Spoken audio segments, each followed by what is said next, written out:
प्रणाम भगवान। आत्मदर्शी बाबा नगीना साहब जी के द्वारा रचित अद्भुत ग्रंथ वेदांत वचन।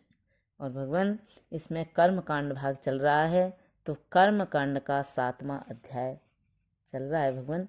इसको यहाँ से लेते हैं। समष्टि व्यष्टि की बात चल रही है, तो भगवान अब यहाँ से आगे कर लेते हैं। इसी तरह क्या मनुष्य और क्या देवता, क्या पशु पक्षी, क्या भूत और क्या भूत समूह, क्या पृथ्वी और क्या आकाश, सब में सब रूप प्रजापति हैं, और यही संसार समष्टि रूप से उसका विराट शरीर है। सब में सब रूप प्रजापति है और यही संसार समष्टि रूप में उसका विराट शरीर है, और यही महान प्राण उसमें तद्रूप हुआ उसी का प्राण है। इसी कारण वही प्रत्यक्ष विराट भगवान के रूप में हमें नेत्रों से दिखलाई देता है। यह पितर और देवता जो ऊपर वर्णन हुए हैं, उसी के अंग, उसी की व्यष्टि रूप हैं, और वह सब में व्यापक सर्वरूप एकम एवं विराट पुरुष है।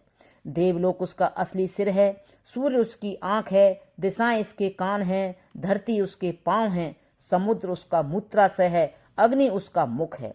इसी तरह प्रत्येक वस्तु उसी का अंग, उसी का अंश है, और वही समष्टि रूप सबका पिता, सबका पालनहार, जगत रूप शारीरिक आकृति में प्रकट हुआ है। हम सब उसी के पुत्र, उसी के अंश और उसी के उत्तराधिकारी हैं। चंद्रलोक में वह स्वयं सोच विचार करता हुआ हमारे मनों में भी तद्रूप हुआ सोच विचार करता है। सूर्य में बैठकर सबको देखता हुआ भी हमारे नेत्रों में देखता है। हमारा देखना उसी का देखना है, और उसका देखना हमारा देखना है। हमारे भोग उसी के भोग हैं, हमारे सुख उसी के सुख हैं, हमारे पुण्य उसी के पुण्य हैं, परंतु हमारे पाप से वह आलेप नहीं पाता, अर्थात हमारे पाप से उसका कोई संपर्क नहीं होता, और इसलिए हमारे दुखों से वह दुखी नहीं होता, क्योंकि उसने पहले कल्प में अपने सुकृत कर्मों से यहाँ प्रजापति का पद पाया है, और उन्हीं सुकृत कर्मों के कारण अब समष्टि रूप में वह उठा है। इसी कारण समस्त सुख और ऐश्वर्य के लिए वह सबका तद्रूप हुआ है, ताकि वह सबके पुण्य और सुख का भोक्ता हो गए। हमारे दुष्कर्मों के फल दुखों के रूप में हमको पीड़ित करते हैं, परंतु उस प्रजापति पर प्रभाव नहीं डालते। यही विधान व निर्देश है। पंच प्राण और देवता भी जिनका ऊपर वर्णन हुआ है, यद्यपि प्रजापति की तरह एक एक काम के लिए सारे संसार में पहले सब कामों के तद्रूप हैं, तो भी समस्त देवलोक में पुण्य रूप से विशेष मूर्तियां धारण करके अपने अपने पद के अनुसार अपने पुण्य भोगते हैं, और उन्हीं पुण्यों के कारण हमारे पुण्य और सुखों के अधिकार भी प्रजापति की भांति पाते हैं। इसी कारण लिखा है कि देवता पुण्यलोक में प्राप्त होते पुण्य के भागी हैं, और पाप में योनियां केवल पाप की भागी हैं, परंतु मनुष्य जो समान पुण्य पाप से बनाया गया है, सुख और दुख दोनों को पाता है। इन देवताओं की मूर्तियां जो देवलोक में मौजूद हैं, उनके लिखने की आवश्यकता नहीं है, क्योंकि हिंदी भाषा जानने वाला पुराणों में उन्हें मालूम कर सकता है। उन मूर्तियों के संबंध के कारण वे पंच प्राण या देवता उसी तरह बर्ताव करते हैं जिस तरह हम भी शरीर के संबंध के कारण इस लोक में बर्ताव करते हैं, और चूंकि वे अपने अपने उत्तम पुण्य के कारण पुण्य लोक को पाते हैं, और हमारे भोग और उन्नति के लिए साधन व द्वार हैं, इसी कारण आराधनीय और पूज्य हैं, और उसी शास्त्रीय मूर्ति से जो देवलोक में वे रखते हैं ध्यान किए जाने के योग्य हैं। इसी कारण आराधनीय और पूज्य हैं, और उसी शास्त्रीय मूर्ति से जो देवलोक में वे रखते हैं ध्यान किए जाने के योग्य हैं। जिस तरह प्रजापति की चित्तवृत्तियां हमारी चित्तवृत्तियों के तद्रूप हैं, और जिस तरह उसकी इंद्रियां हमारी इंद्रियों के तद्रूप हैं, उसी तरह पंच प्राण भी हमारी कर्मेंद्रियों के तद्रूप हैं, और यही पंच प्राण उसी की समष्टि कर्मेंद्रियां हैं। जिस तरह हमारी कर्मेंद्रियां इस पृथक पृथक मन के अधीन हैं, उसी तरह ये पंच प्राण भी उस समष्टि मन के अधीन हैं, क्योंकि जिस तरह हमारा संकल्प होता है उसी तरह ये कर्मेंद्रियां काम करती हैं। उसी तरह जैसा जैसा देवलोक में प्रजापति का संकल्प करता है, ये पंच प्राण भी काम करते हैं। और जिस तरह ये हमारी परिमित व परिच्छिन्न देह हमारा शरीर है, उसी तरह यह महान शरीर जो विराट है प्रजापति की देह और उसके भोग का साधन है। और जिस तरह हमारा अलग अलग मन ज्ञानेंद्रियों और कर्मेंद्रियों से मिलकर समुदाय रूप से सूक्ष्म शरीर अंतःकरण कहलाता है, उसी तरह वह समष्टि मन समस्त देवताओं से मिलकर हिरण्य गर्भ कहलाता है। प्रजापति जिस तरह अपने विराट शरीर और हिरण्यगर्भ से मिला पाया हुआ जीवित पुरुष है, हम भी अंतःकरण और सूक्ष्म शरीर से मेल पाए हुए जीवित पुरुष या जीती जागती जान है। जिस तरह यह ब्रह्मांड में प्रविष्ट हुआ राज्य करता है, हम भी उसी की आकृति पर इस संक्षिप्त पिंड में प्रविष्ट हुए राज्य करते हैं। देखो, जब हम चाहते हैं कि एक ओमकार लिखें तो पहले हमारे हृदय कमल में संकल्प उठता है और फिर मस्तिष्क में उसकी आकृति का ध्यान होता है। फिर कर्मेंद्रियों और ज्ञानेंद्रियों के द्वारा वही ध्यान की हुई ओमकार की आकृति लेखनी और स्याही से बाहर कागज पर बनाते हैं।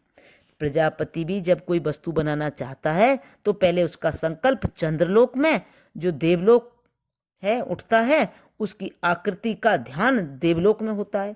फिर देवताओं और नक्षत्रों के द्वारा उसी नियम से भूलोक में गति होती है और वही आकृति उत्पन्न होती है। इस प्रकार समस्त वस्तुओं की उत्पत्ति होती है और समस्त देवता पितर तथा समस्त नर नारी उसी के कारण करण साधन है। कारण और करण यानी साधन है, क्योंकि कुछ वस्तुएं तो केवल देवताओं की बिचवानी से, देवताओं के वसीले से बनती हैं और कुछ मनुष्य की बिचवानी से। इसी कारण यह प्रजापति कारणों का कारण कहलाता है। प्रजापति का संकल्प अपने भोग और ऐश्वर्य के लिए अपने पुण्य कर्म बंधन में है, पुण्य और कर्मों बंधन में है, परंतु दूसरों के भोग के लिए उन्हीं के कर्मों के बंधन में है। जैसे जैसे उनके कर्म होते हैं वैसे वैसे उनके संकल्प उनके दुख या सुख के भोग के लिए उठते हैं और उसी तरह होता भी है। इसी कारण वह सत्य संकल्प और न्यायकारी भी है। और यही कारण है कि कर्म कांड वास्तव में न्याय की विद्या है। जैसा कोई करता है वैसा पाता है। और यही हेतु है कि वेदता ब्राह्मण कर्म कांड शास्त्रों में कर्मों को प्रथम समझते हैं। क्योंकि ईश्वरीय विधान में यद्यपि ईश्वर देवता काल पितर और कर्म मिलकर कारण बनते हैं, तो भी उनमें हर एक के कर्म मुख्य हैं। अतः हे भाइयों, परंतु बुद्धिमान मनुष्य कब कुएं में छलांग मारता है और क्यों गड्ढे में गिरता है, वरन वही जो अंधा और मूढ़ होता है गिरता है। तुमको भी जब हमने प्रत्यक्ष दिखा दिया कि मृत्यु के बाद क्या होगा और क्यों कर होगा, फिर क्यों जानबूझकर बुराई करते हो और क्यों झूठ और छल का व्यवसाय करते हो। पाश्चात्य शिक्षा से जो केवल संसार की शिक्षा है तुमको भ्रांति होती है और परलोक की विद्या से वह विमुख करती है और यही चकमा दिलाती है कि मरा सो गया, हाँ शोक। परंतु यह ऐसा नहीं सुझाती कि तुम मृत्यु के कारण चोला बदलते हो, मरते नहीं। यदि मरते तो छूट जाते। यह देखो, नरक तुम्हारे सामने खड़ा है और उसी तरह खींचता है जैसे चुम्बक लोहे को खींचता है और लोहे में यह गुण है कि चुम्बक की ओर खिंच जाता है। इसी तरह तुम में भी पाप है जिससे नरक की ओर खींचे जाओगे और यमलोक में फल पाओगे। पर वे जो पुण्य करते हैं, लोभ को त्याग कर सत्य का पालन करते हैं, इस अचिरस्थायी यानी क्षण भंगुर संसार को तुच्छ जानते हैं और अपने अधिकार पर संतुष्ट होकर भलाई से बर्ताव करते हैं, उनके लिए सोमलोक जो स्वर्ग है बुलाता है। और यह भौतिक शरीर छोड़ते ही सोमराज होते स्वर्ग के सुख भोगते हैं तथा अप्सरा व प्रासाद और भांति भांति के सुस्वादु भोजन और प्रसाद पाते हैं। अतः आओ और समझो, संसार का धोखा मत खाओ और पाश्चात्य विद्या की चमक दमक पर लट्टू मत रहो। गया समय फिर हाथ नहीं आता, खबरदार हो जाओ। प्रणाम भगवान। बहुत सुंदर भगवान स्वामी जी ने यहाँ पर बहुत ही सुंदर व्याख्या करी है इस कर्मकांड की। प्रणाम भगवान, कोटि कोटि प्रणाम उनके चरणों में। अब यहाँ से आगे कल लेंगे ओम शांति शांति शांति।